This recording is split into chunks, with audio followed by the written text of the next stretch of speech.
Hello, and welcome to Adapter Parish, episode 34, William Shakespeare's Romeo and Juliet. As always, before we get started, let's talk about our next episode. In 2 weeks, on Tuesday, January 29th, we're going to leave the quiet, dignified, and academic confines of the Shakespearean Library and take to the skies. We watched 1957's Zero Hour. We watched 1974's Airport 1975, which is the name and it's weird. So why did we watch them?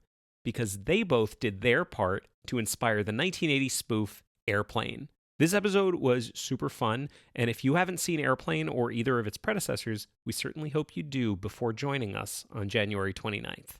If you have any comments, questions, or corrections that you'd like to hear on the show, remember to email adapterparishcast@gmail.com or tweet at us using the AdaptCast hashtag. And with that, on with the show. William Shakespeare's Romeo and Juliet, which of course must always begin with a prologue.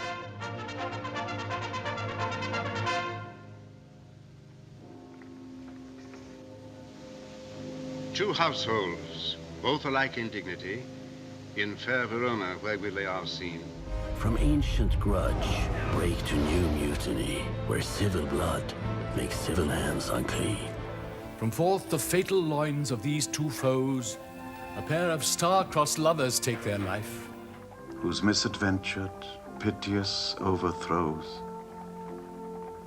do with their death bury their parents' strife.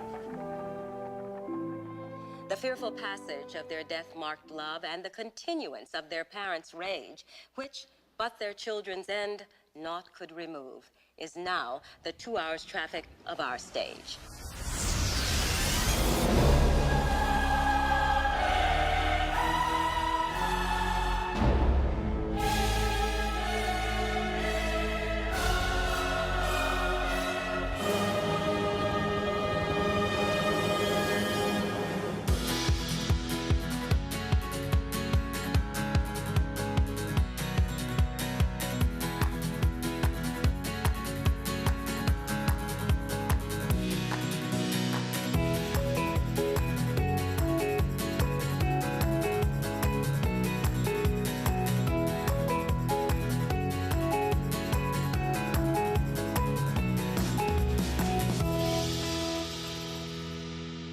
Hello, and welcome to Adapter Parish, a podcast about adaptation. I'm Jeremy Latour. And I'm Arielle Lipshaw. We are two households, both alike in dignity, in fair Verona, where we lay our scene. We're one household. From ancient grudge, break to new mutiny. We're one household, though. Where civil blood makes civil hands. I'm stuck on this whole two households thing. We're one household.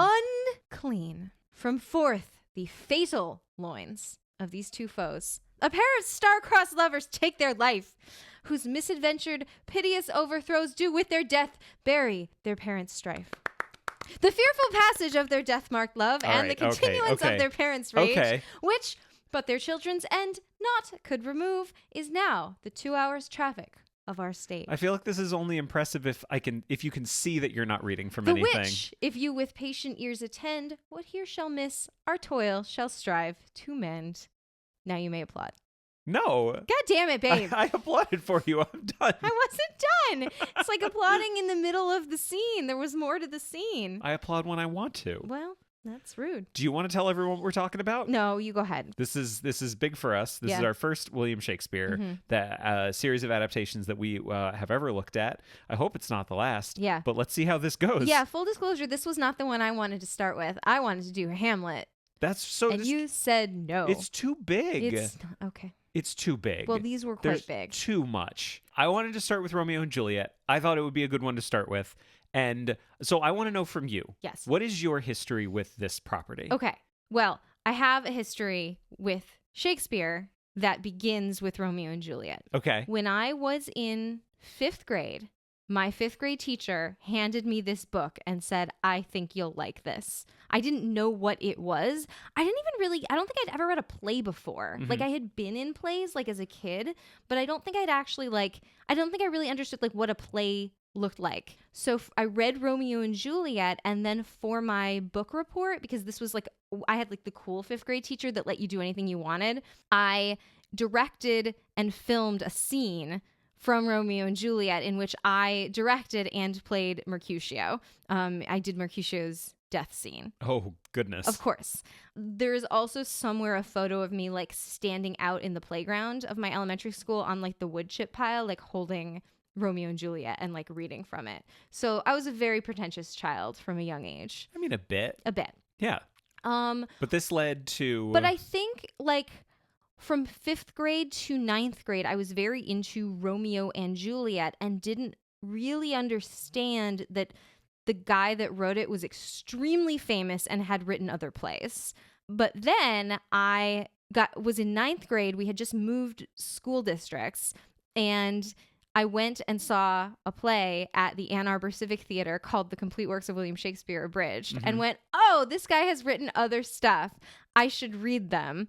And so then I did. I read them all. And then I went to grad school for it. And now I don't make any money from anything having to do with any kind of theater. That's not true. You've been hired to direct Shakespeare. That's true. Like, I was going to say, I think your bona fides are important for this episode. Yeah. I have a degree in this shit. This is like the first thing we've done where I think we can say that. Yeah. Yeah. Because we've done a lot of stuff that you have a degree in this shit. But I actually have a degree in Shakespeare. And you have directed Shakespeare. Yes. Yes, on many occasions. And also been dramaturg for Shakespeare. Well, I'm glad you brought up The Complete Works of William Shakespeare Abridged. Yes. Because I feel like it's going to come up anyway. Yeah. It's so good. Should we say what it is for people that don't know? Yeah. So it is a play that's performed by 3 actors that basically takes you through the entirety of the works of William Shakespeare. In like 90 minutes. Right.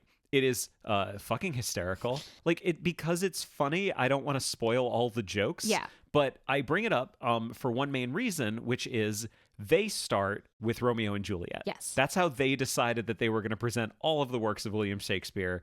I just think it's an easy one to start with. Yeah, yeah. Even if you don't know Romeo and Juliet that well, you know the balcony scene. Sure. You know that there is a balcony scene. You know that they die. Sure.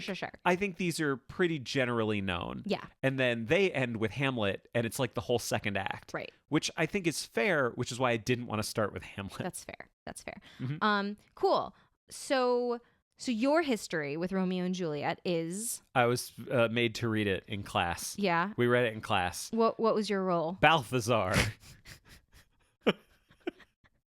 I remember, so it was like 6th or 7th grade. And there was that thing where they gave the book, everyone had a copy of it, and everyone got a part, and we didn't like get up and perform it. We just read it in our seats. Yeah. And I played Balthazar, and I just remember, because we couldn't read the whole thing in one class. Sure. And I had nothing to do, because Balthazar doesn't get a line until like the last act. No, that's why I really question this teaching methodology. Like, it seems like the people that don't have large roles are just going to be bored. Yeah. And I also feel bad for kids whose reading level wasn't, like, if you're a kid whose reading level isn't amazing in 6th grade, it's just going to be really embarrassing because now they're making you say Shakespeare. Right. Which is unfair. Yeah, I think this is a bad idea. But then they made it up to me later because then, like, the next year we did Hamlet and I played Hamlet. Well, there it is. Which is, so I'd say I did pretty well. Yeah. So I was made to read Romeo and Juliet. I did not give a shit about Romeo and Juliet. I didn't care. It was, I couldn't identify with any of it. Yeah. Basically. So I think I had the opposite experience of you. Yeah. But I love Shakespeare. And you do. I grew to really appreciate Shakespeare, especially in college and after.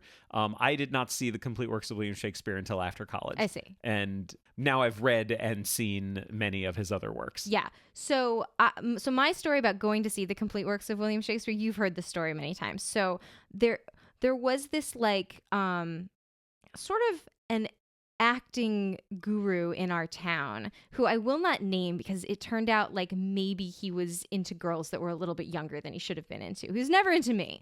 But he would only have been in his like early 20s at this point when I was like in early high school. But he was the one that directed the complete works. And at the same time I was taking like an after school Shakespeare class from him.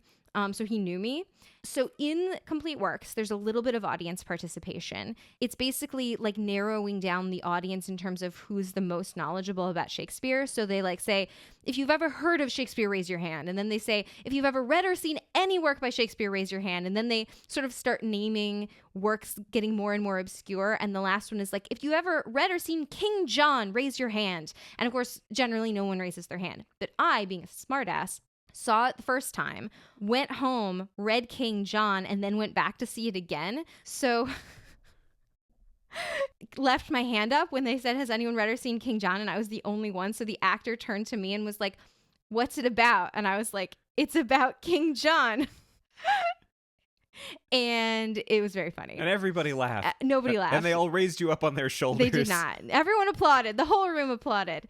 No, but the thing that I was going to say is that the funny story about this is that the next year, this same guy directed a production of Romeo and Juliet that I tried out for, and he did not cast me in, which is probably for the best now knowing what we know. But one of the guys that was in his production of Complete Works, he cast as Paris, which meant that he had to say the line, seriously, oh, I am slain, which they make fun of in Complete Works, which is just really funny. That is really funny. Yeah. So that was my experience. That was your experience. And now here we stand. Yes. We have decided that we are, as I said, breaking the seal on Shakespeare. Yes. Now, unlike other properties that we've looked at, this one's a little tough because it's not like there's the original version to watch. Well, there's a play. Yeah. We have had a pretty good rule up till now that if something's based on a play, we need to actually see the play. Right. This, I feel, is the exception that kind of proves the rule. Right. Well, also, generally speaking, we don't do direct play to movie adaptations because usually there's just a play and a movie. And if you haven't seen the play, there's not much you can do. In this case, of course, there's a million different versions, so we felt like there was going to be enough content without actually sitting down and reading the play, which of course we've both read. But what we thought we would do is, so there is a BBC series from the late 70s, early 80s where they did every single play, quote unquote, uncut. We'll talk about that in a second. But they did every single play of Shakespeare, and I happen to own this set. And so we thought, oh, well, we'll watch the Romeo and Juliet of that, and that will be the baseline. That will be the equivalent of reading the book. But it turned out we had opinions about the production, so we just threw that one into the mix as well. Right. So we have no like base thing to talk about other than we are going to maybe go through very quickly the plot of Romeo and Juliet. So we're going to talk about 5 different versions of it in this episode. And obviously it's Romeo and Juliet. There's more than 5 versions out there. Yeah. We wanted to pick like at least one from every generation. And there's also like taped versions of stage productions. Yeah, we didn't do that, and we didn't do anything that was like not in English. We did 5. We ended up with 5. Here they are in chronological order. Yeah. And we are then going to talk about them in order of from what we thought was the worst one to what we thought was the best one. So we just recently made a big deal about not how we don't want to say that things are bad. So let's say least successful to most successful. Sure. Let's put that spin on it. I appreciate that. Great. Fantastic. So we should start with a very quick actual plot summary. Yes. Jeremy is going to do the plot summary because he just turned off mic to me and told me his wife, who he loves, that I would take too long, which is correct. So we start out in Italy. There's these 2 families that live in this city that is controlled by a prince. And the 2 families are the Montagues and the Capulets. And they hate each other, blah, blah, blah, blah, blah. There are 2 kids. There's Juliet of the House Capulet and Romeo of the House Montague. They meet and they fall in love. That was is this Game of Thrones, House Montague? Yeah, of the House Montague. Isn't that Game of Thrones? Sure. Okay. It doesn't matter. I am Jeremy of the House Latour. Okay. First of my name. So they meet and they fall in love. And they have their thing. There's some other characters that are important. There's Thibault, her cousin. He's a piece of shit. And there's Mercutio. Yep. He's Romeo's friend. So he's a relative of the prince, and that's important in some of these versions. Those are all of the important characters, save for 2 that I've just remembered. I can think of at least 4 that are important, but go ahead. Whatever. There's also the nurse. Yep. She is the one who takes care of Juliet. And there is also the friar. Yeah. Friar Laurence. Friar Laurence. And he's like good buds with Romeo. Yep. There's also Juliet's parents. Yeah. Lord and Lady Capulet. Right. And there's also Paris, who is the man that she is supposed to marry, and he is also related to the prince. I don't think he's that important. He is kind of important. He's like cut out of half of these versions. I know, but the fact that he exists is quite important. Okay, gotcha. To the plot of the play. I don't take responsibility for this taking longer now. Oh my God. Basically, the big thing that happens in the middle of the story is that there's a big fight, and Thibault kills Romeo's friend Mercutio. Mm-hmm. And then Romeo's mad, and he kills Thibault. So now there's bodies, and also Romeo has been banished. And also he just got married to Juliet in secret that day. Right. He leaves, and where we stand at the end, Juliet is trying to get out of an arranged marriage with Paris, this guy that is so terribly important because he's in every single version. He is in every single version. His death is not in every single version. He bites it by the end as well. Everyone bites it. Yep. And so she wants to get out of this. So she talks to Friar Laurence, and his big idea, he's a really good role model. His big idea is, I'm going to make this thing that is going to make you look like you're dead, and then your parents will bury you. Yeah. It's a real good plan, but then you'll wake up a day later. And so she does that, and this gets her out of the wedding. Yeah. But before Friar Laurence can get word to Romeo about what his plan is... I was trying to come up with a joke about 4 weddings and a funeral, and then it didn't happen. No, and now we have this instead. Cool. So he can't get word to Romeo in time. Romeo finds out from Balthazar. Sweet Balthazar. He finds out that Juliet's dead. And he goes back and he has a fight with Paris and he kills Paris. And then he goes in and he sees that Juliet's dead. And he thinks, well, fuck, I'm done. And so he drinks poison that he got before this. From the apothecary. Yep. And he dies. And then she wakes up and she sees that he's dead. And she goes, well, fuck, I guess I have nothing to live for. And she stabs herself to death with his knife. Yeah. And then everything's done. And then, as we heard in the prologue, the two families bury their strife because they are both so sad over losing their children. Yes. And that's the end. That was very good. Can I say something really quick about the apothecary? Can you? Yes. Before we get into the rest of this. Sure. When I was in 5th grade. Okay. The other thing that I used to do was I would play Apothecary with my friend Natalie Lockwood, who I will say her full name because I think she grew up to be like a lawyer or something. Mm-hmm. What we would do, her mom was a dentist, and that's not important. I just remember her mom was a dentist. And we would play that scene, we would act it out, and for the poison, we would put baking soda and vinegar and like green food coloring in a cup so it would like foam over, and that would be the poison. So the fact that she was a dentist literally has nothing to do with this. No, but I think maybe she told us that would work because it was like science and Shakespeare at the same time. Ah, yes. So in 2013. Okay. So just as a reminder, this is not chronological. We're going from least successful, least enjoyable, least successful to most successful. All right. So in 2013, a giant turd of a movie was released. Wow. Okay. In 2013, they released a version of Romeo and Juliet that was written by Julian Fellows, who is on my shit list now. Yeah. I feel like we don't really have to pull our punches too much with this one. Yeah. Because as you say, it is very important that, things are not bad. They're just unsuccessful. Right. How unsuccessful do you feel that this was? I fucking hate this movie. I hate it so much. I hated every minute of it. It was at least fun to watch with you. Okay. I enjoyed that. Good. Because I think you hated it more than I did. Well, there were several things about it that just made me very angry. Mm-hmm. I have some things to say. Please proceed. So, the thing that I don't want to talk about this movie for too long. I really don't. It's not worth our time. It was not good. But the thing that they did... It was not successful. It was unsuccessful. The thing that they did that made me want to lose my mind... They or he? Well, I guess I can put a name on it. Julian Fellows did this. Mm-hmm. He of Downton Abbey. He did this thing. He decided that he was smarter and a better writer than Shakespeare and decided to make the language different because the weird thing is it's not updated language. It's just kind of different.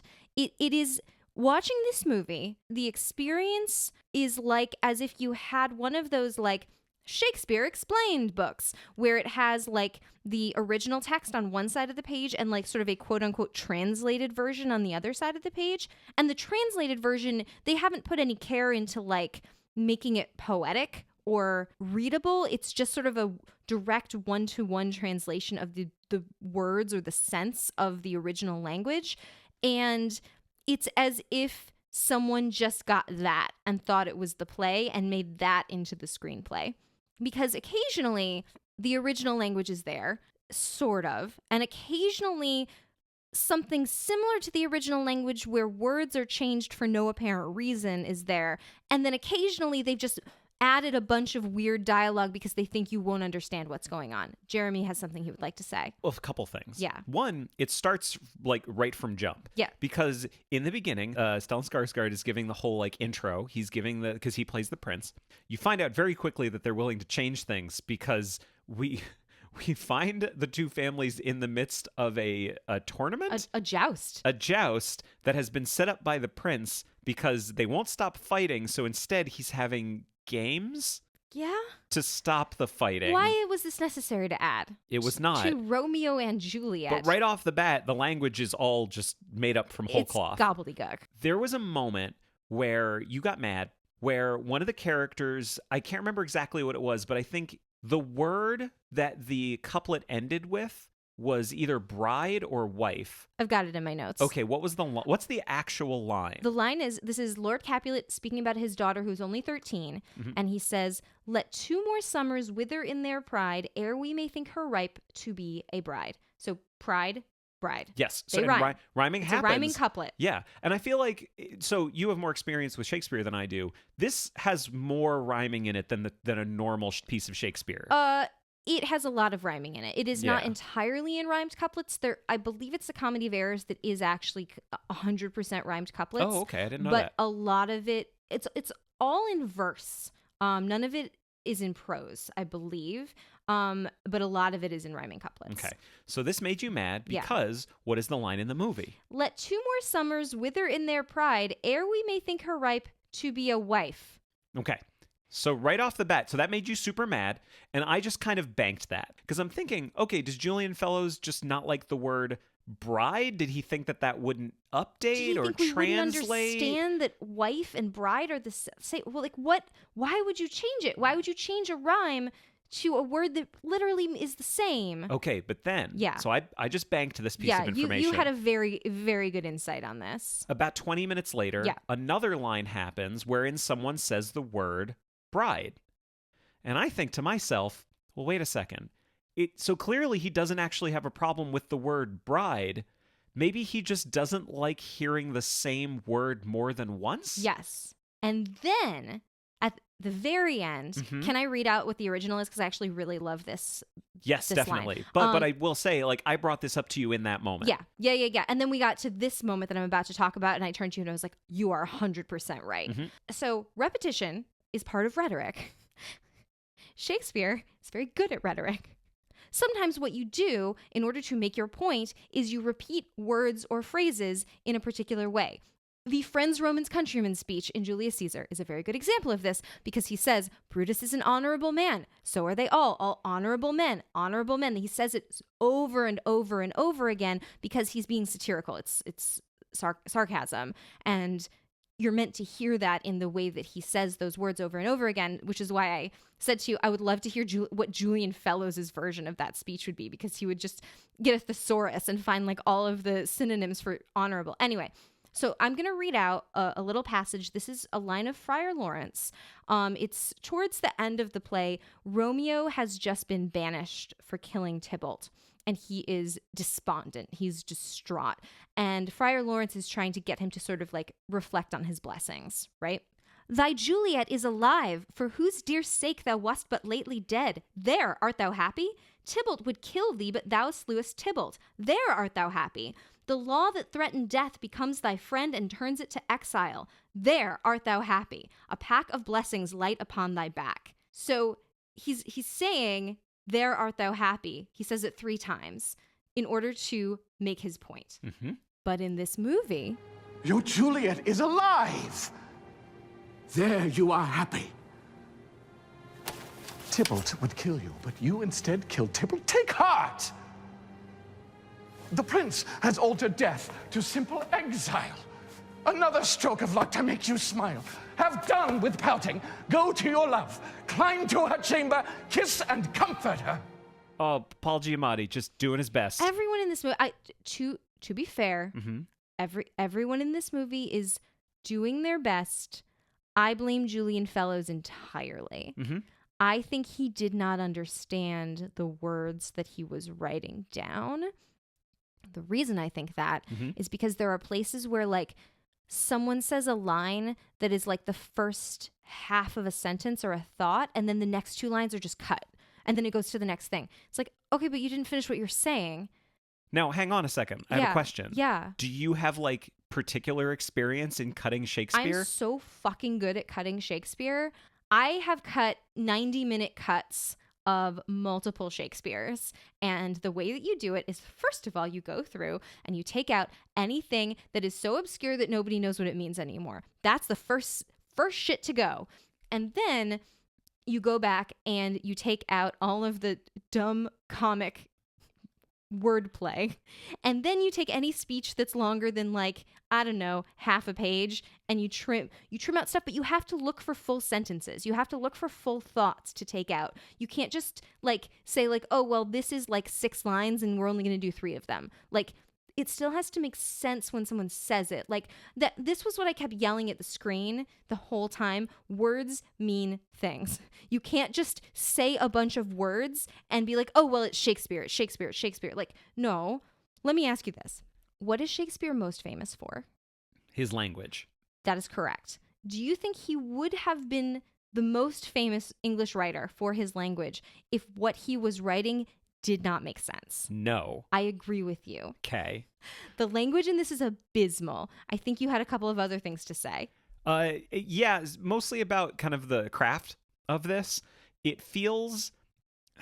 This is my big problem with the movie. Okay. My big problem with the movie is it has no concept of how to depict emotion in a film. Yes. And one of the problems that I see in movies that I feel this way about is that they don't actually understand that you have to have highs and lows so that you can tell the difference between them. Yeah. And this is true everywhere. This is true in Shakespeare's language. The movie, emotionally, from minute 1 to the last minute is dialed up to 11. Yeah.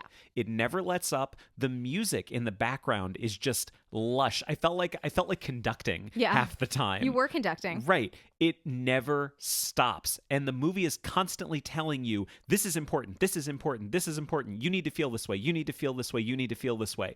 And it never actually gives me a chance at all to identify with any of the characters, to care about any of the characters. After watching 2 or 3 versions, I said to you, okay, I think I understand how to decide whether I like a version of Romeo and Juliet or not. And it all comes down to whether I don't want to see these 2 kids die. Yeah, and he turned to me about 15 minutes into this and was like, I want these people to die. It's the only version where I actually was whereas I was like anticipating it. You were looking forward to it. I don't think there's anyone in this movie who rises above the material. Yeah. I think everyone has kind of reached their limit. I think the material is failing them that badly. Yeah. Like, some of them I would have loved to see, like the actor who played Lord Capulet, I really liked, and I liked that he was a little bit younger than the traditional Lord Capulet, and I would have loved to see him in a real production of Romeo and Juliet, but this did not do him any favors. Damian Lewis is really good. Yeah, He's in great. a lot of stuff. And then there's Romeo and Juliet. I thought Romeo was hideous.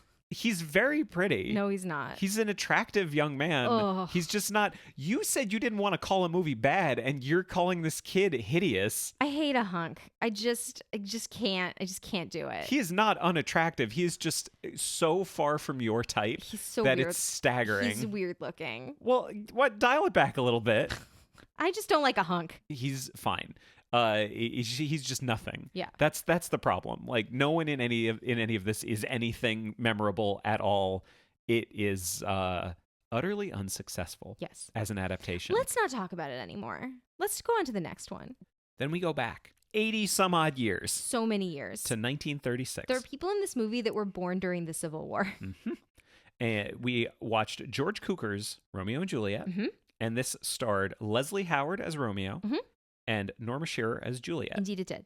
A couple other people who were in it that I think are of note. Yes. We got Basil Rathbone as Thibault. There it is. Who is too old, but We're going to talk about who was too old for what in a minute. Let's do it right now. Okay. Because Mercutio was played by John Barrymore. I want to go through some of the ages of the characters and of the actors in this. I feel like if we're going to do that, yeah, we should establish what the quote-unquote correct age should be of these characters. That's fine. I have it all written down here. And these are estimates. Yes. Mostly. There's one character that we are explicitly told that character's age many times. Yes. Like multiple times. It is emphasized. And we kind of have to infer the ages for everyone else. That's right. So let's start. I'm going to start with the character whose age we absolutely know. That is Juliet. Okay. She is 13. There is a line, "My child hath not seen the change of 14 years," which means she is 13. Romeo, we're given to understand, is a little older, but not a very old man. He's a boy still. 16 to 18, I would say, he is Romeo. Lady Capulet is Juliet's mother, and we know that she is 26 because she says to Juliet, I was your mother at the same age that you are now, 13. So she's not even 30. The nurse, Juliet's nurse, may be of an age with Lady Capulet or perhaps a little bit older, but we know that she has to be young enough to have had a child the same age as Juliet because, of course, she was her wet nurse. And she talks about her baby that she had at the same time that Juliet was born. She says Susan and she were of an age, Susan being her baby who died. But she was Juliet's wet nurse. Juliet would have been breastfed by the nurse. So she can't be older than her mid-30s. There was one version where she was 70. Yep. Lord Capulet, we're not given his age explicitly. I think it's implied that he's maybe quite a bit older than Juliet's mother. Mid-40s, perhaps, 50. And then the other two that we have are Mercutio and Thibault that we think are probably mid-20s. So we get Mercutio and Thibault in this version. Basil Rathbone was how old? He was 44. Okay. John Barrymore played Mercutio. So this is like the young, fun friend of Romeo. He's kind of goofy. He's the life of the party. The women love him. The women love him. The men love him. He was 54 years old. He is actually pretty fun in it. Yeah, it's just like... His casting is just totally inappropriate. He's supposed to have like a youthful energy, and like this man can like barely walk. He died 6 years later. Like he was not a well man. He doesn't look good in it. No, he died at 60 of like alcoholism. So like he was not well. He is too old. But it's actually relative to the other actors in this piece reasonable, because let me give you some other ages. The nurse was played by... The nurse's age, she was 53. Okay. Lady Capulet was 50. Lord Capulet, 73. But again, all of these ages are quite relative to the ages of the young lovers, because let me give you the ages of Romeo and Juliet. The young lovers. Juliet, played by Norma Shearer, was 34 years old. Okay. The age of me. The current age of me. She was a mother. She had 2 children. And she was playing Juliet. Her husband at the time was the producer of this movie, BT Dubs. Which, I just want to be clear about something. Yes. I actually think she's really good in it. She's very good. Yeah. Yes, but she was 34. But Romeo is actually of an age to Juliet, because Romeo, played by, what's his name? Leslie Howard? Leslie Howard. Was 43 years old. Oh, God. He's supposed to be 17. That's, as far as Juliet and Romeo's age, that's the worst one, right? Oh, for yeah. all the ones we watched. Yeah. The other ones we watched, they were pretty good. We'll go into that later. Juliet was 34 years old. Let's go back. Okay. Well, I just want to be clear. This is what I wrote down, because sometimes I write down quotes of what you say when the movie is on. And when Norma Shearer first came on screen, what you said was, well, she's very pretty. She's very pretty. I'm just saying. She's really pretty. She's very pretty. Yeah. What'd you think? It was fine. It was good. Let me put it this way. All of the actors understood what they were talking about, and I felt like the director understood Shakespeare. It just kind of isn't much of anything. Yeah. It's fine. It's what you would expect from a Shakespeare adaptation in the 30s. Yeah. I did notice that like one of the most major changes that they made, or cuts that they made, was, you know how I said they've mentioned Juliet's age a bunch of times? Shakespeare mentions Juliet's age a number of times. They like go to great lengths not to say that she's 13, because she is so clearly not 13. And that was when I looked up how old she was, and I was shocked, because she's my age. And I turned to you at one point, I was like, do you think I could play Juliet? And your reaction was, no. You could be the nurse. Yeah, I could be Lady Capulet. I'm older than Lady Capulet. Yeah, that's true. Yeah, well, anyway. Anything else you have to say about this one? I tell you, I wish I had more to say about this one. And it's not from forgetting things about it. No, it just was pretty basic. It's fine. And I think the reason that it was lower than some of the other ones that maybe we had stronger opinions about was truly the miscasting. It's really funny. Like, she definitely looks... Like, if you told me that she was 25, I would have believed you. Yeah, she's beautiful. She looks very, very attractive. Leslie Howard, though, he doesn't look great. No, he doesn't look amazing. He's got some crow's feet. He's not looking pretty good. Well, the funny thing was, I was like looking up all of their like details, and Leslie Howard is listed everywhere as being 5'10", and I turned to you, I was like, he's no 5'10". It's ridiculous. He's not 5'10". And you know what? You know why he's not 5? Because like in the old days, right? Like the studios would put out like the heights and weights of all of their contracted actors. And the reason that I know he's not 5'10" is that if he were 5'10", they would have said he was 6 feet tall. Mm-hmm. So he's probably 5'6". Yeah. Yeah. It's fine. It's fine. I think it's worth watching. Yeah. Let's move on. Okay. So in 1978, the BBC, as part of their gigantic BBC series, put out Romeo and Juliet. And the sort of advertised not gimmick, but like the thing about these, and they did every single one of them, including like fucking Pericles and King John and everything. I have not seen them all. But the idea was that they were uncut. And as we were watching, I was like, these are not uncut. But what they would do, they're cut very judiciously. But the thing that is not cut is any scene. It's all in exactly the order that, I won't say the order that Shakespeare wrote it because we don't necessarily actually know that, but the order that it was published, every scene. And they haven't cut any characters. They haven't cut any major chunks, but maybe within like a longer speech, they will have cut a bit or like a bit of dialogue or something. So that's why we sort of chose that as our sort of neutral, the equivalent of reading the book. But then it turned out we had opinions on the production. Do you want to do bad opinions and then good opinions? Yeah. I have a couple of bad first. Yeah. Romeo looks rough. He does. He's only 26. Mm-hmm. It's a rough 26. Mm-hmm. The hair was not good in anybody. It was 1978. The production, I mean, they clearly did this for $4. Like, it was not, they didn't have any budget for this. The costumes were like, just someone found a bunch of stuff in the back of the BBC costume closet, which is fine. And I would say this could be both a good thing and a bad thing. They cast a 15-year-old to play Juliet. She's only 15, and she looks 15. Like, she looks like a baby. Mm-hmm. But her acting is not amazing. No. And the problem is that because this is quote-unquote uncut, she has to get herself through a lot of speeches that we did not hear in any other version because they're always cut.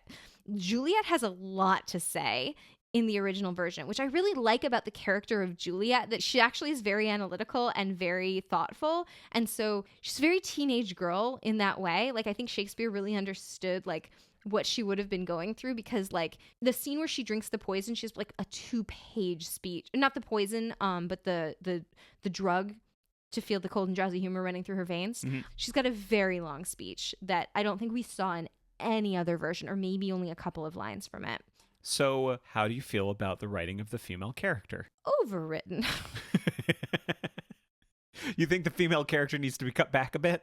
No, I mean, it is interesting because the original text of this character, Juliet, who is the main female character, and there are, absolutely, no, it sure doesn't. It does not, because they're only ever talking about men. That's not true.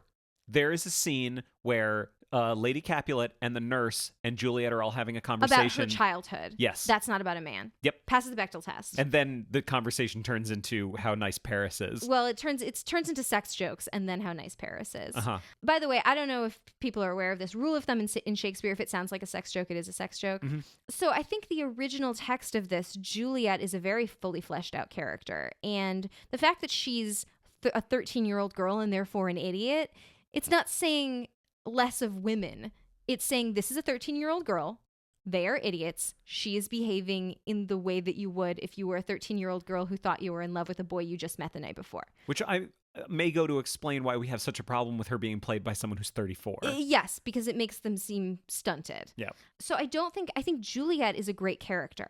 And I actually think because so many speeches of hers are so often cut, she doesn't get enough credit for being a great female character. But especially with the 2013 version, it was so interesting to see how it's possible to cut or rewrite this character so that she has no agency and no intelligence and just nothing going on. And it is interesting because I feel like a director, a writer, a producer that does that to this character does them a true disservice. So shame on you, Julian Fellows, is really what I'm saying. Female character is fine. Julian Fellowes is a jerk. Mm-hmm. While we're on this topic of cut versus uncut, do you have a candidate for Sir not appearing in this film? Yeah, Balthazar. He got cut from the he got cut from the 2013 version. He's the most important character in the piece, and he got cut from that one. I'm so sorry. I feel bad. Like, I think we wanted to stop talking about the 2013 one. Yeah. But it's just going to keep coming up. Well, because we're using it as an example of how not to do this movie. Totally. Yeah. Let's talk about some good things about this version, because there were some good things. Yes. We discovered that this 1978 weird BBC TV production of Romeo and Juliet was the very first screen credit of someone that we love. Mm-hmm. Would you like to say who that was? Alan Rickman. Playing? Tybalt. What did you think of Alan Rickman playing Tybalt? Okay. Alan Rickman, I think...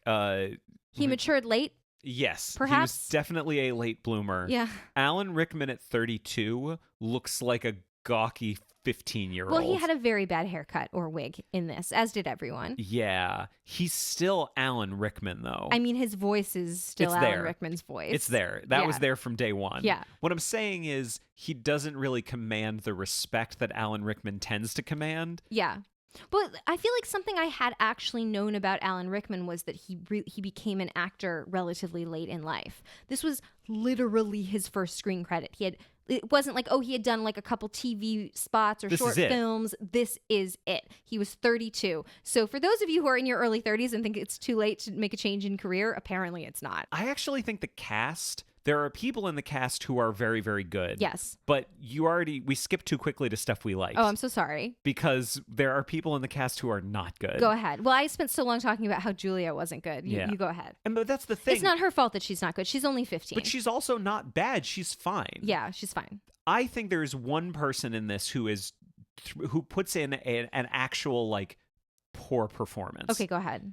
Mercutio. Oh, no. So this was Anthony Andrews. Okay. You talked before about John Barrymore chewing the scenery. Yeah. I don't think I've ever seen as hammy a performance as this performance of Mercutio. It was all turned up to 11. I think I turned to you at one point and I said, are we supposed to like Mercutio? Because this was the first one that we watched, so I think you actually weren't sure. Yeah. He's like, the character's terrible in this version. Yeah. You want him to die. Yeah. It's the broadest performance I've ever seen. Well, there was one moment that I thought was hilarious, which was when he is dying and giving his gigantic hammy death speech. And like I said, they had no budget for this, and clearly like no budget to do multiple takes, especially if anything that involved like, I don't know, like having to clean the costume and start again. So there's this moment where he's like, plague on both your houses. And you can literally see him bite down on the blood pack and then start talking again with like blood streaming out of his mouth. And like clearly they just had one take to do it and it didn't quite work. Mm-hmm. It's amazing.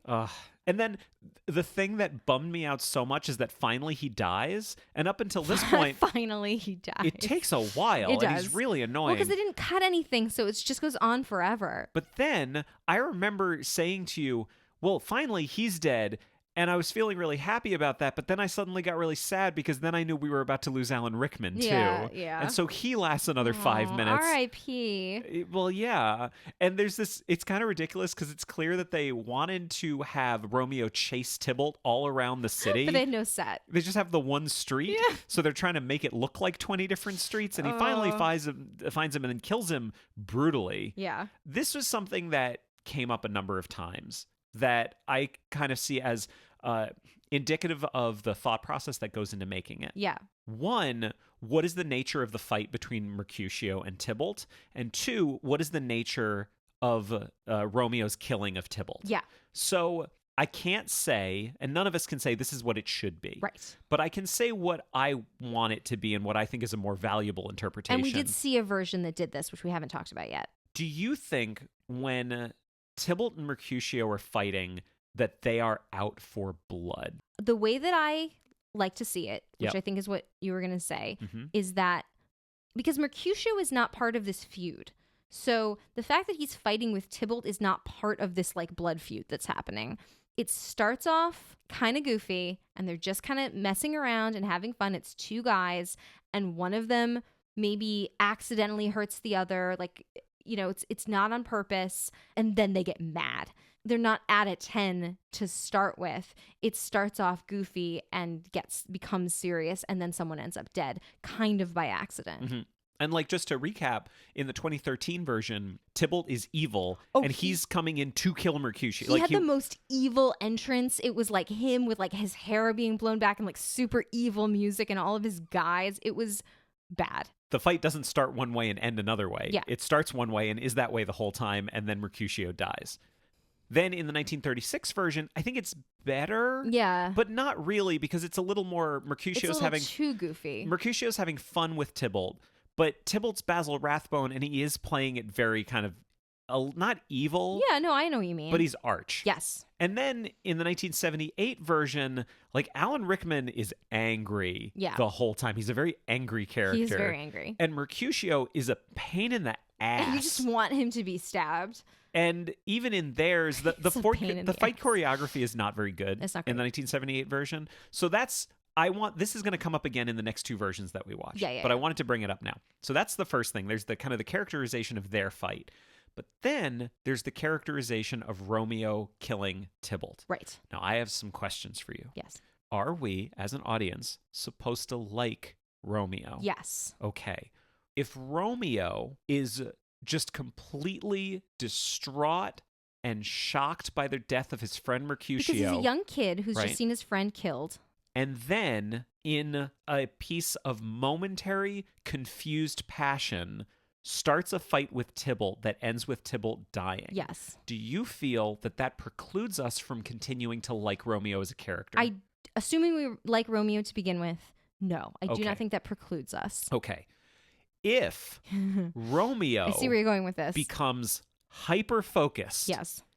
and takes time to chase Tybalt down Stalk him almost. and then kill him brutally. Yes. Do you think that might not help us continue to like Romeo? I agree. Because you don't really want Romeo to be a fucking murderer. We know Romeo kills Tybalt, but it becomes hard, and I'm not saying this from like a legal standpoint, I'm saying this from a theatrical standpoint. Sure. Is Romeo a murderer? He can be, but he doesn't have to be. Yeah. Depending on how you play it. Right. I don't think it is in the text. No. And basically, in every version we've seen up till now, everything we've talked about, I think Romeo is a murderer. Right. I think he was in 2013. I think he was in 1936. And I think he definitely is in 1978. Yeah. Never forget, like, the context of all of this happening is Romeo has just gotten married in secret to Juliet, like, half an hour ago. Yeah. Like, not even, like, the previous day. Mm-hmm. Like, he doesn't want to kill Tybalt. No, he wants to go bone his new wife. Yeah. And like, that's all he wants. He's in cousin. a good mood. He's her cousin. He doesn't want to fuck that up. No. I do want to, before we go any further, I do want to bring up just like a couple of characters that we really like. Sure. Do you have anyone in particular? I do. This is a very minor character. Basically, when Romeo is banished in Mantua and Juliet takes the potion, Friar Laurence writes to Romeo and explains everything and says you should come to pick up Juliet and take her away, and they'll all think she's dead. But his letter goes astray. And the reason for that is that he gives the letter to a brother friar, Friar John, to take with him to Mantua. And Friar John gets waylaid because he's in a house where there's sickness and they're quarantined and they won't let him leave because they're afraid of spreading the plague. And so he never makes it, and he sort of comes back and gives Friar Lawrence's letter back to him and says, I couldn't deliver it, I'm sorry. This scene is kind of often either cut or we just kind of see Friar John get detained. But in this version, of course, because they didn't cut anything, we see this whole little scene between Friar Laurence and Friar John. And the guy who plays Friar John is such a ham, but in such a delightful way. He's just a very old man, old school actor, just extremely flamboyant in a way that you maybe wouldn't expect a friar to be. And the way that he clearly delights in the language rolling off of his tongue is just an incredible delight. That's all I have to say. Mm-hmm. Who's your favorite? Lord Capulet. Yes. He is so good in this. He is played by Michael Hordern? Yeah. He's great. He's super, super funny. He's another like old school Shakespearean actor. Yeah. Oh, and John Gielgud's in this too. Oh, yeah. We forgot to mention he's the prologue. Yeah. I really liked him in this. I think one thing that's really tough in these is being funny. Yeah. Because it is a tragedy. Yeah. But you need to have humor throughout it. But if you're not good at your job as an actor, the humor becomes just kind of gross because people are dying. Right. So you have to kind of walk that line, but you still need the humor. And so like in the 2013 version, Lord Capulet is not funny at all. And in this version, he's very funny. The party scene with him is great. Oh, it's really, really Well, good. There's a scene. So at the beginning, there's a scene at the Capulets' house where there's a party, which is where Juliet meets Romeo for the first time. And Lord Capulet is just like so gregarious and such a host, and he wants everyone to have a good time, and he's drunk, But there's the scene that I love that's in no other version because it does not matter, but it's amazing.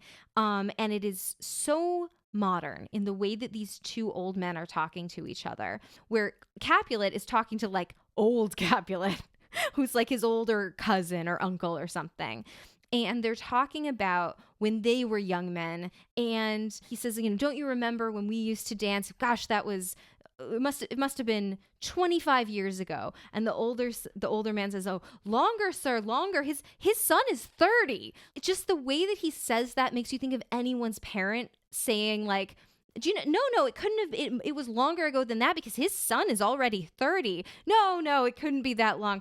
I'm not doing it justice. It's amazing. I love that little piece of dialogue. And part of the great thing about this really not being cut is that you find these funny little moments that don't really advance the plot. They only advance the character, but in most other versions, because they're trying to hit 2 hours, they're going to get cut out. Do you want to move on? Let's move on. Okay. In 1996, I went to the movie theater and saw a film in widescreen that I enjoyed very much and that my parents gave me on VHS tape for Hanukkah that year. And that was Baz Luhrmann's William Shakespeare's R+J. I, in 1996, did not go see this movie. And I had never seen this movie. You'd never seen it? Until a week ago. It had never been at the top of my list. It's so good. I want to be very clear in the language that I use when I describe how I feel about this movie. I hate this movie. I think you used the phrase dog shit to describe this movie. And that was unfair. It was unfair. That was wrong. It was wrong of you to say that. Because I am not willing to say whether this movie was good or bad. Especially because you're married to someone that really enjoyed it. And also because people fucking love it. Yeah. Love it.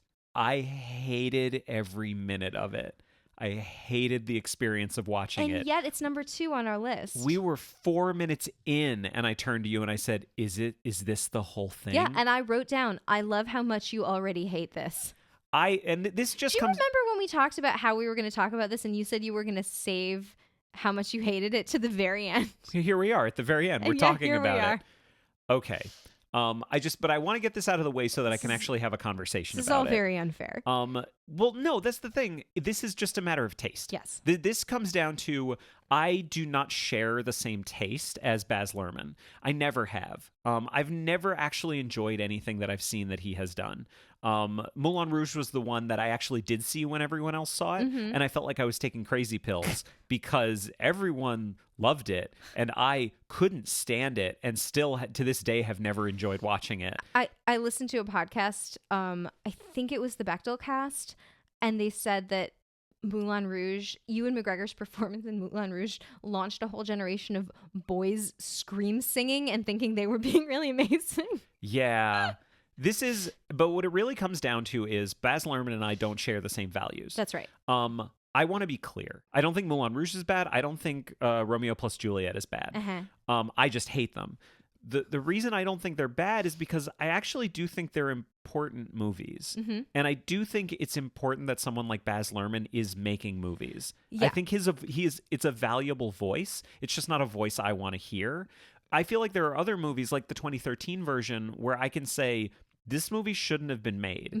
It doesn't add anything to anybody's life. Yeah. Whereas this one is kind of important. Yeah. Well, this is what I said. I feel like we can keep comparing everything to the 2013 version, but this may be the last time I mention it.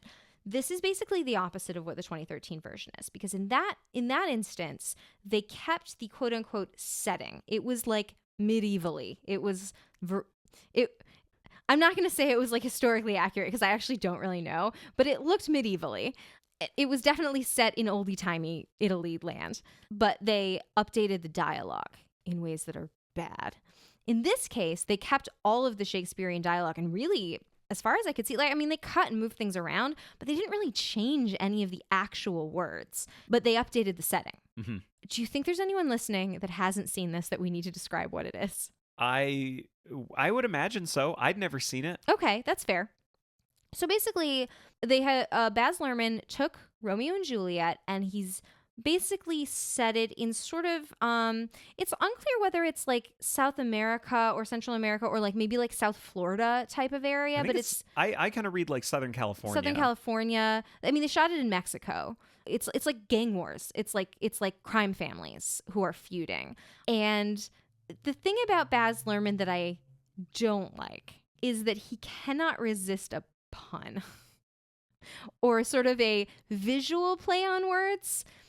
And there were definitely moments. What is it? Too clever by half? Yeah, there were definitely moments where I'm like, oh, he's so delighted with how clever he's being right now. Like there's a moment where Montague says, give me my longsword. And you see him reach up for his gun, but the brand of gun is longsword. There's a lot of stuff like that. Well, like every single one of the guns are called swords. And they all have like the brand name printed on the bottom. Yeah, like sword. And like, there's like a gun called a dagger. Yeah. And like there's lots of, if you look in the background, lots of signs with like Shakespearean stuff on them. Like the place where Romeo hangs out, there's it's almost like a throwaway line in the text, like, oh, I saw him in the grove of sycamores, like just meaning like by some trees.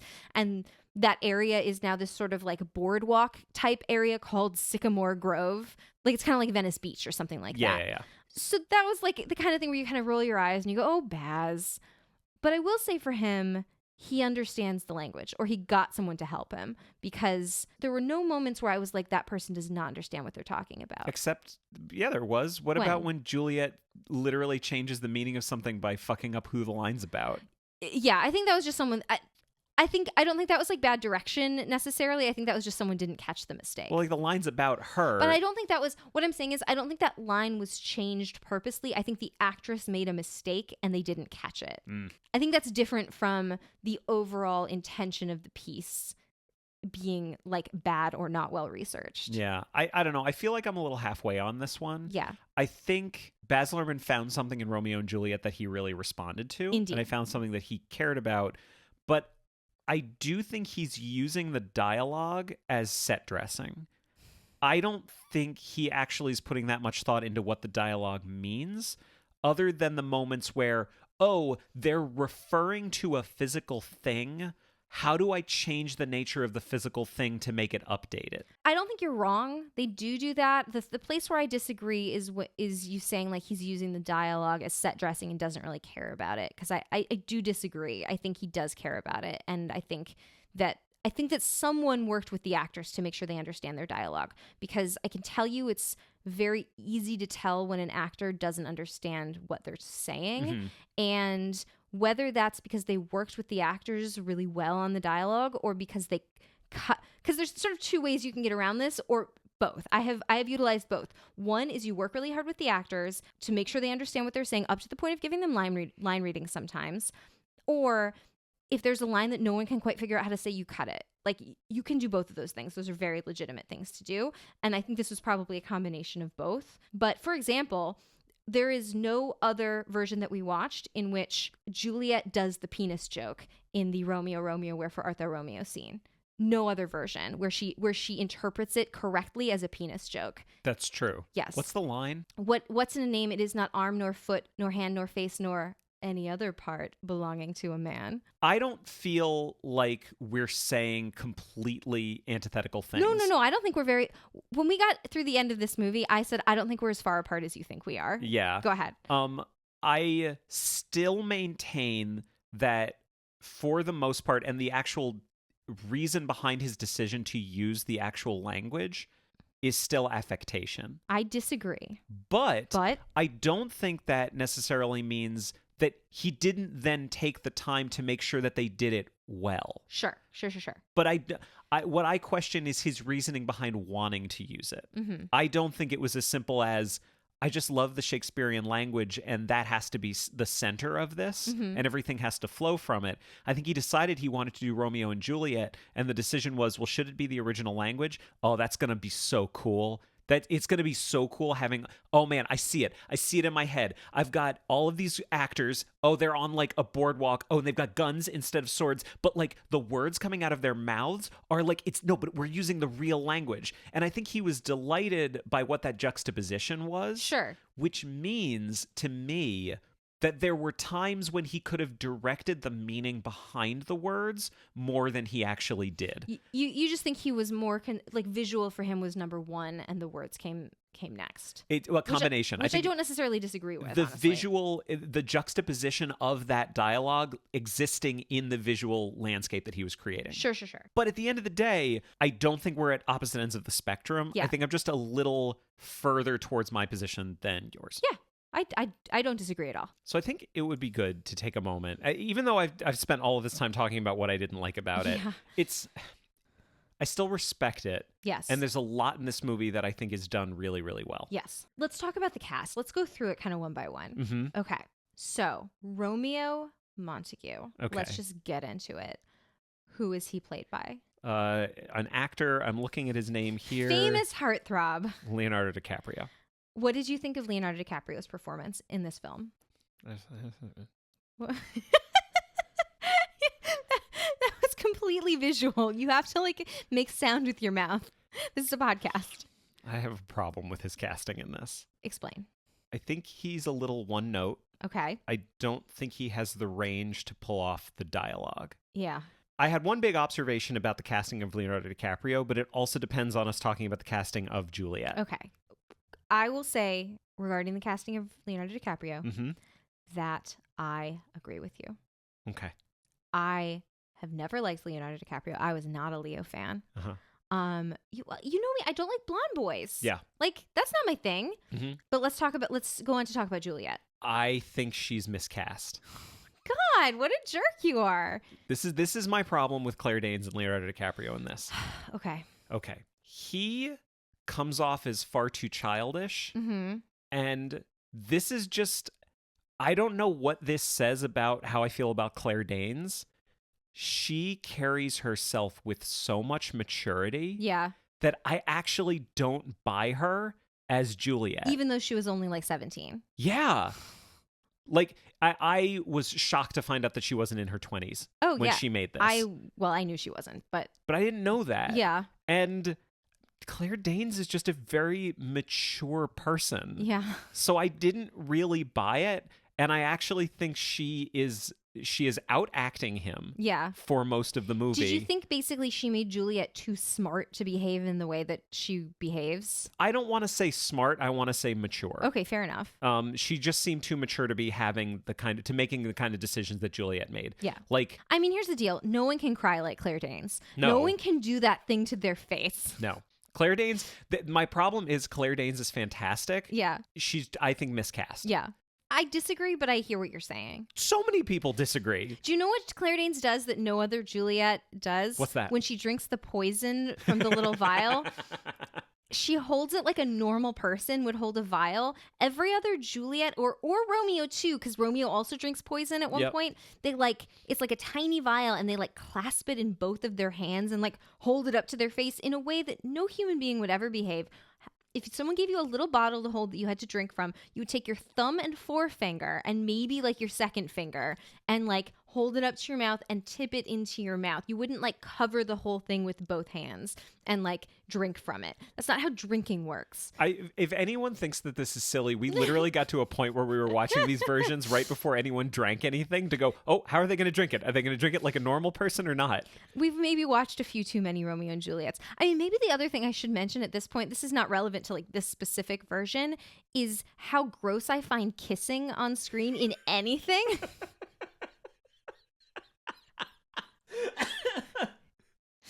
So you can imagine how painful this was for me. I had to watch many versions of this with you, and we've also watched a lot of movies with kissing in it. Yeah, and what happens when anybody kisses? What do you hear it come from me? And you close your eyes. And do you hear me? And it's like, ew, gross, gross. Just anyone kissing anyone. All the time. All the time. I hate it. I don't like it. It's gross. I just hope no one has turned this off because I really I just don't like kissing. I mean, I do. I just don't like Leo. I just want to be clear. I like kissing. I don't like watching other people kiss in movies. Yeah. Okay. Let's keep talking about this cast. Okay. One of these days you're going to mention someone that I really like. Mercutio is played by Harold Perrineau. Yes. I don't know him from anything else. I only know him from Lost. He's very good. He's fine. He's definitely doing the thing that I don't like in Baz Luhrmann movies, where he is over the top, completely over the top. Yeah, I mean he's in drag for most of it. Well, just for the party scene. Yeah. I actually think he's fine in this. Yeah. I think he does. I think he is there for what Baz Luhrmann is doing. Yeah.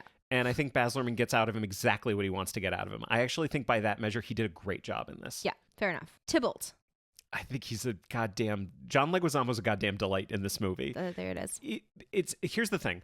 I don't like Thibault when he's like mustache twirling. Yeah. John Leguizamo is that to a T, but because he's in a Baz Luhrmann movie, it actually feels subtler than it is. It's fair. Because nothing's subtle in a Baz Luhrmann movie. Yeah. So if you took him and put him in... He is super evil in this. If you put him in any other version, he would not fit in at all. But in this, he actually has a measured performance. He has some subtlety compared to the person that I'm about to talk about, who is Lord Capulet, Juliet's father. What accent was he doing? This is Paul Sorvino, by the way. Paul Sorvino is playing... They give everybody full names. Yeah. He's playing Fulgencio Capulet. Yes. Who it's Spanish. Yeah. At one point you thought he was Greek. Yeah, he sounded like the dad from A Big Fat Greek Wedding. But he's also Paul Sorvino, so we thought maybe he was Italian. I read one review of it that said very definitively the Capulets are Cuban American. Okay. And okay, sure, that's not in there. And also the mom had a weird Southern accent. And Juliet is Claire Danes. Southern California. Yeah, I actually think they really should have reversed the roles because Brian Dennehy plays Montague, which he's Irish, and he's fantastic. Yeah, but he doesn't get as much to do because that character doesn't have as much to do as Capulet does. And I thought he was great in it. Paul Sorvino is someone who does not hold back. He goes as far as he thinks he needs to. And usually it's too far. And in this, it was too far. Can I say something else about them giving the characters the full names? So at the beginning of this movie, first of all, they do the prologue twice, which to me says that Baz Luhrmann had two ideas for how to do the prologue and decided to do both. Which is, I grant you, dumb. But the first time it's like a newscaster doing it as if it were a news story. Everyone heard which at the I beginning. actually kind of like. Yeah. But the second time they just do it in voiceover, and then as the voiceover is talking, each character flashes up on the screen with their name as a title in the subtitles. So it's sort of like a dramatis personae, so we know exactly who everybody is. But when Thibault flashes up, they give him his title, Prince of Cats, as if that's a thing. A, of all, it's never mentioned in the movie. B, because they keep calling Thibault Prince of Cats. So I was like, I actually don't know what that is. I've never researched it. So I actually did look it up. I think I did more research on it than Baz Luhrmann did because It took you 2 minutes. It took me 2 minutes on Google. Although, to be fair, they didn't have Google in 1996. They had books. So basically, if anyone else was curious, Prince of Cats, there is an old French folk story from the 14th century called Renard the Fox. And in it, there's a character called Thibault who is the Prince of Cats. So when the other characters call Thibault Prince of Cats, they're making fun of his name. It's as if you said to me, it's as if instead of using my name, you said, "Hey, Little Mermaid." Right? They're using a famous example of that character's first name in fiction and calling them that character. To make fun of them. To make fun of them. So giving him, they flash up this title, Prince of Cats, as if he's the prince of something, and it's never mentioned. They don't even use the line. But this is what I'm saying. Like, I think it's set dressing. Yeah. I think the dialogue is set dressing. Okay. Anyway, let's continue on. Okay. Lady Capulet is Diane Verona, who is actually a Shakespearean actress. Mm-hmm. She was one of the first women ever to play Hamlet. Mm-hmm. Did you know that? I did. Did you know it before we watched this movie? I did not. Okay. But she's doing like a weird Southern. She's doing like a very like Blanche Dubois for some reason, and I think it's because she's trying to play like young trophy wife or something. But it doesn't do it for me. Nope. There's a couple of people you didn't mention. Go ahead. What about Friar Laurence? Oh, Friar Lawrence is Pete Postlethwaite. Mm-hmm. Played with a giant back tattoo and see-through shirts, so we can see his back tattoo. The costuming in this is very interesting. Yeah. What did you think of his accent? It's terrible. Like, he's doing an American accent. He is Mhm. not an American actor. No, he's not. British or Irish? I can't remember. He's British. He's Northern. Yeah. It is it's pretty bad. Yeah, it's not good. He also does the second prologue, and you can hear it even in that. Yeah. He just has a problem with a lot of his words. Yeah.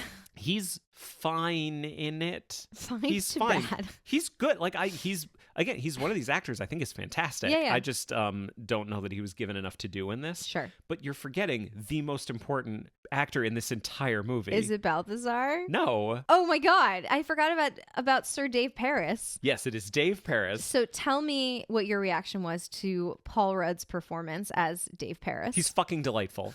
He's perfect. Paul Rudd's perfect in everything he does. It doesn't matter what he's in, he gets it. He was such a dink. Such a dink. Ugh. In a perfect, I mean, that's the character, right? Mm-hmm. It's just ridiculous. He steals the show in every scene. Like where they're at the party and he's dressed as a spaceman and he keeps going like, "Oh, Juliet, look at the fireworks," but he can only do it through facial expressions because he has no lines. He's like, look at me, I'm smiling big. He's such a dink. There's one last character that I wanted to mention. Great. And this, I think, leads to something bigger that we can kind of come back to. Okay. Fondy Curtis Hall is in this. Yeah.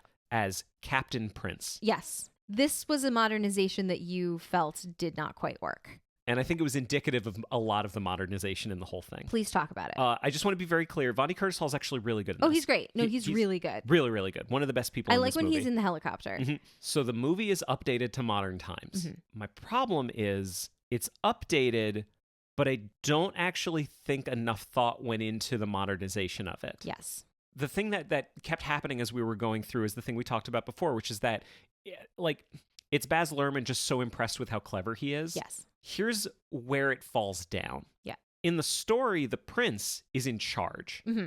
It's because he's royal. Yeah. So if he tells the families, don't do this, they have to not do it because he's a member of the royal family. And he has the ability to sentence them to death. Right. Yes. In this, he's the chief of police. Right. But he's still saying all the same lines, which makes it feel like fascism. Well, that, and also, like, if you're the chief of police and there's a huge gang war going on that you basically have no control over, you're not a good chief of police. And, like, the whole thing about him is, like, we're supposed to understand he's good at his job and people respect him. But not really for any reason. Right. And then he banishes Romeo, but, like, a chief of police can't officially banish someone. No, not like he can't be like judge and jury. Yeah, so like it's just one of these places where I could suspend disbelief, but like I think it falls down. Right. Well, the other thing too is that this was actually a point where I think they did not pay attention to the language, opposite to what I was saying earlier, because at the end of the play, Mercutio is related to the prince and Paris is related to the prince. And at the end of the play, the prince says, "Look what your hate has brought us.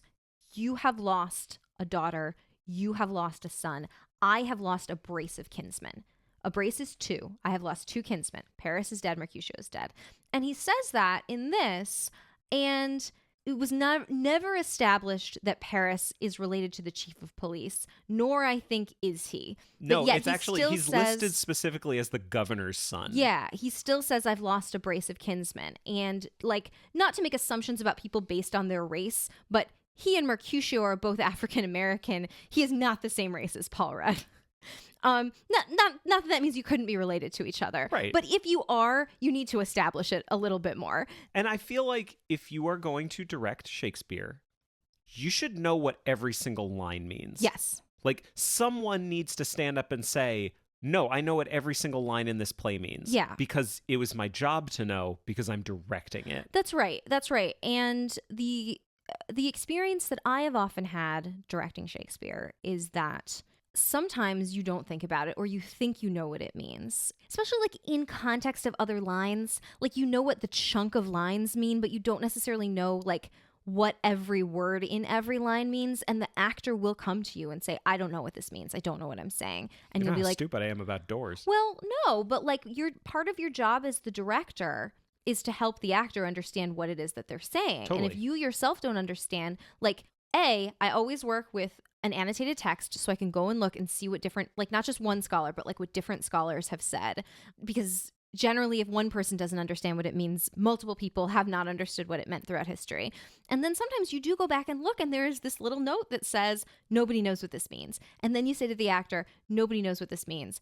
If it sounds good, let's just keep it. Or if you're having a hard time saying it because you can't figure out how to say it, let's just cut it and figure out something else to do, because there's no reason why you should be standing up there saying a line that you don't understand what you're saying. That's my philosophy with directing Shakespeare. But to be fair, I'm someone that really, really dislikes wordplay in general, and especially obscure, archaic wordplay, which I just tend to cut willy-nilly, which some people really enjoy that. It's not my style. But as sorry. you say, like, in this, there is an actual meaning for the line. Yeah, exactly. That's and like a brace is not like super archaic. Like, you say like a brace of pheasants, you know, like, or a brace of partridge. It's like a hunting term. Super it's like modern. Two things. Oh yeah, that's true. Yeah, whatever. Yeah. Anyway, that rubbed me the wrong way. That one little line. Mm-hmm. No, I didn't care for the updating of everything. Yeah. It does exist in this very particular time period where, like, it could only be updated, quote unquote, to 1996. Yeah. Because it's definitely still pre-cell phone. Yes, I was gonna say that. Yeah. Yeah. Like, yeah. the way that Friar Laurence gets the message to Romeo is by, like, FedEx Express. you know, but like certified delivery, Yeah, you know, where you yeah. have to sign for it and everything, and it doesn't go through. So he's like at FedEx, frantically resending the message. That part was pretty funny. I did like that. Like, I liked when he was at the FedEx. It's fine. But the last thing I want to say about this version is going back to something that I mentioned before, which is the characterization of Romeo. Yes. So there's the fight between Mercutio and Thibault in this one. I actually liked it in this one. Mm-hmm. I liked Romeo's role in it because he took a lot of punishment. Yeah, Like, he got beat to shit. Thibault beat the shit out of him, and he definitely does this very, like, kind of, I'm not going to fight you. I'm not going to fight you. Yeah. Because I just married your cousin. Yeah. And then the fight between Mercutio and Thibault, it's definitely not... It's played in a very, very specific way, which is that Mercutio is protecting Romeo from Thibault. Yeah. Which is not the thing that I really like as a version, as an interpretation of the text. But it's a way to do it. But it actually works. Yeah, it works. And it doesn't make you feel worse for Romeo. It doesn't make you care less about Romeo. Right. And it's sad when Mercutio dies. Yes. But then when Romeo goes to kill Thibault, it is hours later. He has been chasing Thibault all over the city. Yeah. He hits him with his car. Yeah. Like he's in his car and he flips Thibault's car. He's probably the most full murderer in this than in any of them. It's terrifying. Yeah. He's the Punisher, basically. Yeah. And it just separated me from the character greatly, because then immediately after he's like, "Oh, woe is me, and so I sad. have to leave, and I'm so sad." And it's like, dude, you're a fucking murderer. Yeah. I don't care. Yes. That was my problem with it. It is exactly the movie that Baz Luhrmann wanted to make. Mm-hmm. And I do think that Baz Luhrmann is a valuable voice in modern cinema, because if every movie was something that I personally liked that matched my tastes, film would be boring. And I would rather that film be interesting, which means Baz Luhrmann gets to make Romeo and Juliet. This is fair. But I have a question for you. Yes. Do I ever have to watch it again? No. Thank you. I appreciate that. So before we move on, how about the ages in this one? In the 1996 one? Yeah. Yeah, sure. Romeo's 22, Okay. which is fine. Juliet's 17. Fine. Which, like, it's still... You thought she was like 25. Yeah. all right. She's just so mature. Mercutio's 33, Lord Capulet 57, Lady Capulet 44, and Nurse 55. So again, like the parents and Nurse are a little too old. And then Thibault 32. There's a grand tradition of Thibaults being either 32 or 26 for some reason. We have two that they were 32 and two that they were 26. Mm-hmm. And one that he was 44. Do you want to move on to the final Romeo and Juliet? I think this one was far and away our favorite. It was very good. I had seen this one before. So had I. Many years ago. And I had forgotten it. I had kind of forgotten it and did not really remember how good it was. And especially seeing it in contrast with all of these other ones. Wow, it was excellent. What are we talking about? Franco Zeffirelli's Romeo and Juliet, 1968. By far our favorite. By far. This is probably one of my favorite Shakespeare movies I've ever seen. I'm not sure I have anything negative to say. No, nothing. It was really funny kind of watching through the first couple of ones before we got to this one. The thing that happens to me whenever I watch movies that I don't really respond to is I like to think like, well, what are the choices I would make as a filmmaker? Mm-hmm. What would I do? What is the direction I would give this actor? What's the motivation that I would give this actor? What am I trying to do in each of these scenes? What are the themes that I would go for? I kind of had in my head the things that I would want in a really good adaptation of Romeo and Juliet. Then I saw this one and two things happened. One, it's very different than the thing that I thought I wanted. Yeah. And two, it's better than the thing that I thought I wanted. Yeah. Which I really enjoy seeing in a movie. It surprised me. I assume this was shot in Italy. Yes. Everyone looked very Italian. They were all very tan. It just seemed like hot and dusty.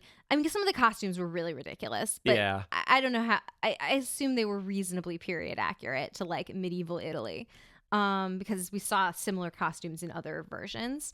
I just liked a lot of the things that he did, a lot of the choices that he made while still keeping all of the dialogue. For example, the fight at the beginning, like this is the opening scene we haven't even really talked about, which is, do you bite your thumb at us, sir? No, sir, but I do bite my thumb, sir. He really raised the stakes on that fight, that it started off as this little scuffle between like a couple of guys and turned into this giant brawl in which people were dying. Like it wasn't just like a little scuffle. Like this was the only one I think in that first. Oh, I'm sorry. The R&J did the same thing. The people were getting shot. Also, but in 1936 they did it too. Remember that was like a big battle in the streets. Were people like actually dying? Yeah, though? People were getting like run through. Okay. Well, I felt like maybe that was a little goofy. But there's a difference between doing it and doing it really well. I mean, I felt like this was the only one that I wrote down. Wow, he's really raised the stakes on this. You know why it was? It was that scene where it was the part where the woman is trying to cross the square and like she falls and like her baby gets hurt. Yeah, that was the thing that and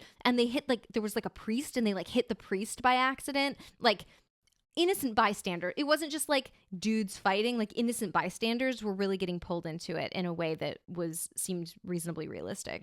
I also really liked Mercutio in this. It really seemed like... if we're going to talk about the cast, I have a lot to say, but let's start with Mercutio. Let's start with Mercutio. I mean, the thing that struck me about this is the way that I like to think of Mercutio is that Romeo has this like group of boys that are his friends, and Mercutio is like their older friend. Like if they're in high school, but they have like this one friend that's already out of college or something like that. And he's a townie.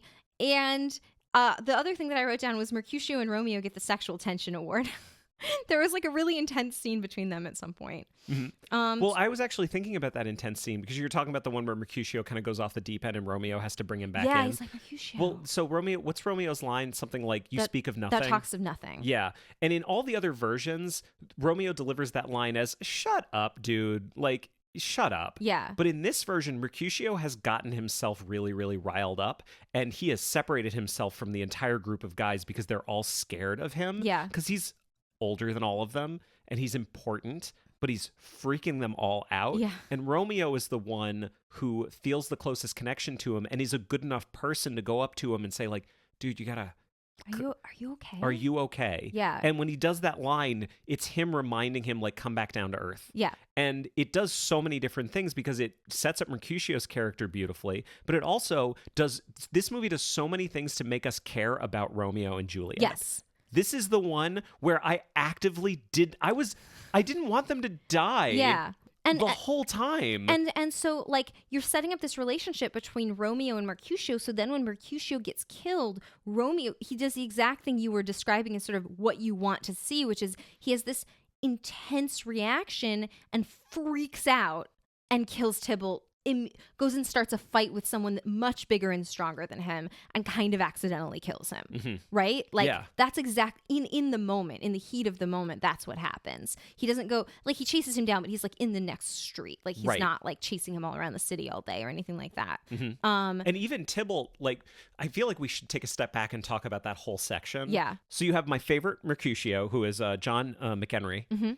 I think he's just a super interesting performer. He's really, really fascinating, but he doesn't chew the scenery. No. He's exactly the level that he needs to be. Yeah. He delivers the plague on both your houses line. The way that line is set up, basically he knows that he's been mortally wounded, but the whole group of kids around him who think he's such a joker are not taking him seriously. Yeah, it's like when someone falls down and you laugh and then you realize they're really hurt. Yeah. Like, nobody realizes he's hurt. He's trying to get their attention. It's heartbreaking, actually. Yeah. He's like trying to get their attention and everyone's just laughing because they think he's playing around pretending to be hurt, which goes back to your point of like, no, this happens all the time. No one really thinks this is like a serious fight. No one's freaking out. This is like a joke fight. And then someone gets himself killed. And then even when he's dead, they don't believe it. Yeah. Until Benvolio gets down and says like, no, he's dead. He died. And everyone immediately freaks out. Yeah. And it's a whole group of people. But this gets to something bigger, which I'm going to try to remember to bring up in a minute. But the fight between him and Tybalt, so he's great. And then Tybalt is Michael York. Yeah. Who is just amazing. Yeah. Such a good performance from him. And the fight between them is perfect. It's exactly what it should be because neither of them want to kill the other one. Yeah. Like Tybalt doesn't like Mercutio, but he's not trying to kill Mercutio. Especially at the beginning, they're really just joking around. And it's very clear, which makes the accident feel like an accident. Yeah. Which is great. And then Romeo chases Tybalt down and they fight. But the thing I like there is Tybalt, the entire time that he's fighting with Romeo, he goes through an arc in that fight where at the beginning, he wants Romeo to stop fighting with him because he knows that he's going to kill him, right? Yeah. But then when Romeo just keeps holding his own, then Tybalt changes to actually fighting for his life. Yeah, it's like when Inigo fights Wesley in The Princess Bride. It starts off like a joke, and then he's like, oh, wow, this guy is actually a really good swordsman, and I better step up my game. And that goes back to the thing I want to talk about, which is Franco Zeffirelli seems to have taken the care to not only understand the actions and the dialogue in the entire script, but he's gone to lengths to make every single one of them work cinematically. Yeah. Here's the best example that I can give. So when Romeo and Juliet meet for the first time and they have their first conversation, I don't know how to say the conversation really quickly. What's the short version of it? Oh, she's really pretty. Ooh, hi. But it's Who like are you? lips and hands. Oh, it's like lips and pilgrim. It's some wordplay about kissing and hands and then they kiss. Right. And in every other version I've ever seen of Romeo and Juliet, I've never really understood what the dialogue meant. In this one, he stages it in such a way and directs the actors in such a way where I actually understood the dialogue for the first time. Yeah. He uses the original dialogue and makes it make sense. Yeah. And you can only do that by staging it and directing it well. Yes. I agree with you. Right? Yeah, absolutely. I was going to say, like, just to take it back, just sort of a higher level for a minute, just about the way the whole film looks. Mm-hmm. I just have this image that like he took all of these like British actors and like sent them to a villa in a vineyard in Italy for a couple weeks before they started filming because they're all so tan. They all look so good. Like I'm just picturing Zeffirelli going, oh, the beautiful boys. I need all the beautiful boys around me, please. Yes, you and you and you, not you, but you. Yes, you come here. Like. And we have the most beautiful women. Yeah, no, we have to just have the boys. Just the boys. I mean, the women are fine, but. I want to talk about Juliet for a second. We should. So Juliet is played by Olivia Hussey. Mm-hmm. And she's not... The funny thing is, like, it apparently was very controversial when this movie came out because you see her boobs for 2 seconds, and she was only 16. You see her boobs for 2 seconds, and her hair is over them, and it's not a big deal. I watched this in middle school, by the way. Was it a big deal? Yeah, it was a big deal. But the thing is, like, we've seen other teenage Juliets, right? We've seen a lot of other teenage Juliets. They were all teenagers except... for poor Norma Shearer, who was 34. The 1978 actress was 15. Claire Danes was 17. Haley Steinfeld was 16 or 17. And the thing that struck me about Olivia Hussey, so in comparison to the 15-year-old Juliet, who comes across very young, she's playing like Juliet is like this sort of an awkward teenager. And it doesn't seem to quite work because she seems too young to be doing the stuff that she's doing. And when you get to Claire Danes, like you were saying, like she almost seems too mature, even though she's only 17. But in this case, she was 16 and like not incidentally, stunningly, majestically beautiful. Mm-hmm. So when Romeo looks at her and sees her across the room, it makes sense that he's saying, wow, that's the most beautiful girl I've ever seen.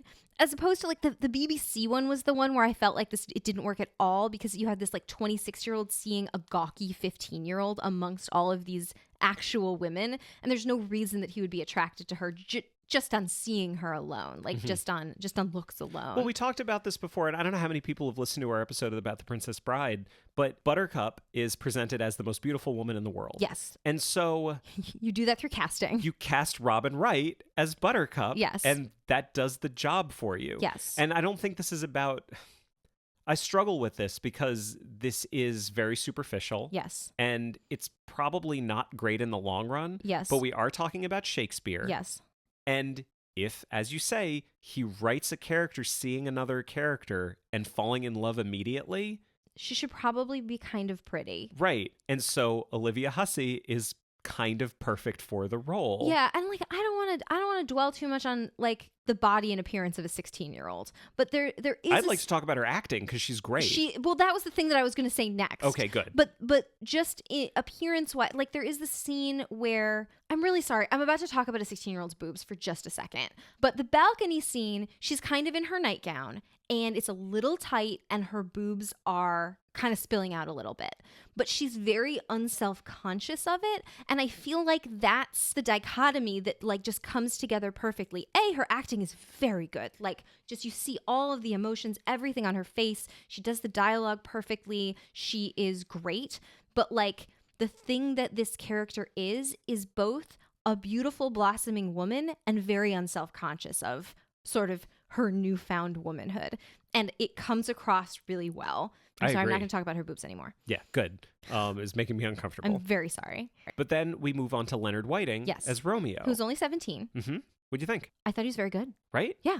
I didn't think he was as good as her. No. But if you want this sort of boyish Romeo, he was by far the youngest Romeo that we saw. Mm-hmm. And that came across, especially like in his relationship, as you were saying before, with Mercutio, that he is the boy and Mercutio is the man.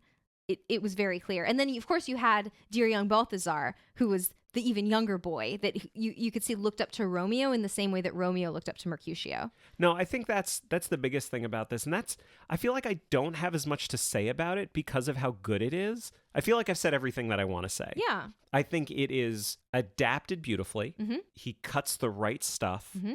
I think he cast it perfectly. Yep. The costumes are not amazing. They're fine.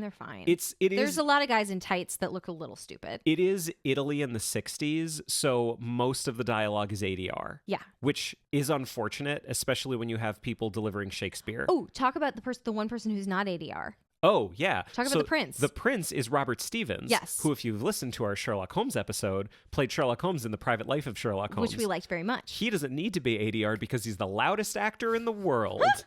He did a lot of shouting. He's so mad. He was good. Well, that's the thing. I feel like if you're going to create the prince as a character who is in charge of this city. Yes. If you cast someone who doesn't have gravitas, then it doesn't really make sense why the Capulets and the Montagues care what he says. Yes. This prince is someone who is undeniably in charge. Yes. He's so good. Do you have anything else to say? We really liked this. We really liked it. I want to end on something that I was talking about before that is, I think, one of the most important things that you can do if you are adapting Romeo and Juliet. Sure. I, as a viewer, need to not only be sad that Romeo and Juliet have died, I need to spend the movie dreading their death. Yeah.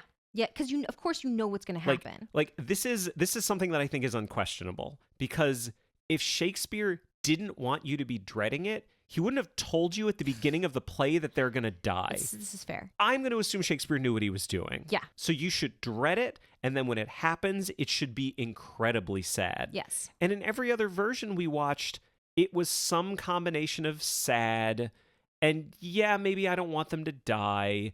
In one version, I actively wanted to not see them on screen anymore. Indeed. In this one, they are so pure and so innocent and so sweet. Yes. And they are such good people. The entire time I was dreading their death. Yeah. And when it finally happened, it's heartbreaking. Yeah. Genuinely heartbreaking. Yeah. That to me needs to be the ultimate measure of whether an adaptation of Romeo and Juliet is successful or not. Mm-hmm. Which is why I'm happy to give number 2 to Romeo plus Juliet. Because he was doing something. Right. I think for me personally, it fails in the one measure of what I think should make a really great adaptation of Romeo and Juliet, but it does not fail in being an intentional piece of art. Yes, you truly did not find it enjoyable, but there was intentionality behind it. Absolutely. Yes. And in this one, the thing that the filmmaker was trying to do matched up perfectly with the thing that I wanted to see as a viewer. Yes. And still managed to surprise me and delight me and break my heart, but it's so good and I think absolutely worth a rewatch. I think everyone should see this. And if you only saw it like in middle school or high school, watch it again through this lens. Yeah, it was much better than I remembered. Mm-hmm. It was really, really good. Do you want to go back through and do some quadrants for all of these? Yeah, let's do it real quick. All right, so let's go back. Let's do this chronologically. All right. 1936. Do you think they cared about Shakespeare? No. Okay. Do you think they did a good job? No. No? Really? Yeah. I think they did a good job. All right, fine. When you look at it through the time period, I actually think it's a successful adaptation. Okay. I think there's so much in it that's bullshit, but like, I actually think it's pretty good. Okay. It's pretty good. Fine. 1968. Yeah. We've just talked about it a whole bunch. Yes. Did Franco Zeffirelli care about Romeo and Juliet? I think so. Did he do a good job? He did. Okay. 1978. Yes. The BBC production. Yes. Do you think they cared about Shakespeare? Do I think the BBC Royal Shakespeare Company cared about Shakespeare? Yeah. Do you think so? I do, yeah. Do you think they did a good job? Yes. Okay. Yes. Well, we said this one was better than 1936. So if we said 1936 did a good job, we kind of have to say this one was a good job. I don't know. I think not caring and doing a better job is better than caring and doing a bad job. I enjoyed it more because of Alan Rickman. I don't think it was I'm not willing to say they did a bad job. Okay, they did a good job. Good. They cared and they did a good job. If you want to put it slightly closer to the line, I'm fine with that. As far as being successful, I want to put it right on the line. Great. Okay.